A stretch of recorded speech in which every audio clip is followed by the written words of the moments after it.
So where before we would find the roots of a quadratic by factoring it and then setting each of these factors equal to 0. So this one would have x equals -3 and x equals -2.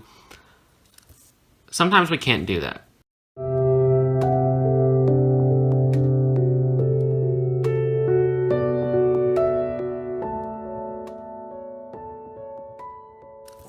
Sometimes we can't do that.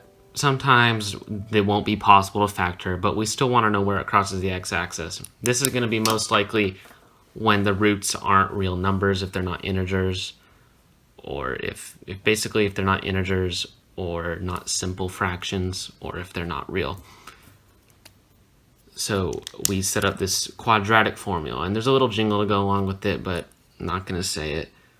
So basically, this is our general form for our quadratic, x squared plus bx plus c. And to solve for x, this formula has been derived. There's a long proof. You can look it up if you'd like it, but it's not necessary. So let's just stick with this same expression, this same equation. X squared plus, that was terrible, x squared plus 5x plus 6. But instead of factoring, we're going to use the quadratic formula. So x, which is what we want to find, we found x, but we want to find it using this. So in this equation, the general form, we have ax plus b, ax squared plus bx plus c, and this corresponds, the a, b, and c correspond to the coefficients of each of the terms. So in this case, a is 1, b is 5, and c is 6. So x equals -b, so x is going to equal -5, plus or minus, and basically what this plus or minus means is we're going to have two equations at the end, and we're going to have to find two solutions. One of them is going to be plus, and one of them is going to be minus.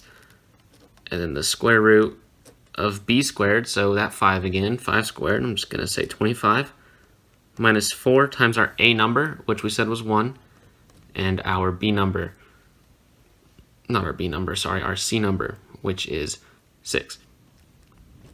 And then we're going to divide all of this, including the -5, times 2 times a, and a is a 1, so it'll just be 2. We'll clean this up a little bit. X equals -5 plus or minus the square root of 25 minus 4 times 6. So 4 times 6 is 24. And so that's going to be 25 minus 24, which is 1 divided by 2. And so this is where we're going to want to split it up into our plus and our minus.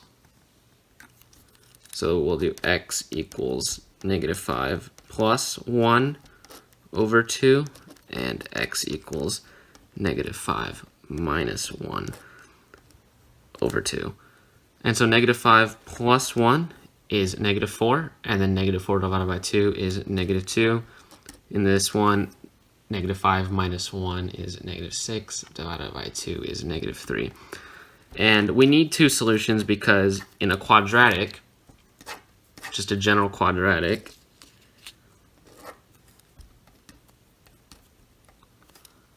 the function f of x will cross the x-axis at 2 places most of the time. It doesn't have to. It can cross at 1, or it might not cross at all. But in this case, it crosses at 2, so we have 2 solutions. And these are the same solutions that we got above when we factored it. And so this one, we didn't have to use a quadratic formula, but it's a lot easier to show an example with something we can already do factoring, so you can see more concrete examples.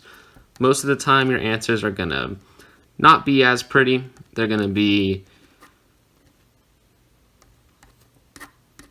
something like that. I just made that up, but this is going to be what your answer is, because the square root of 22 isn't rational. It's going to be some long decimal.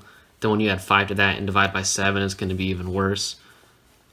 So the quadratic formula is most likely going to give you this type of answer, and if it gives you these types of answers, you probably didn't have to do it.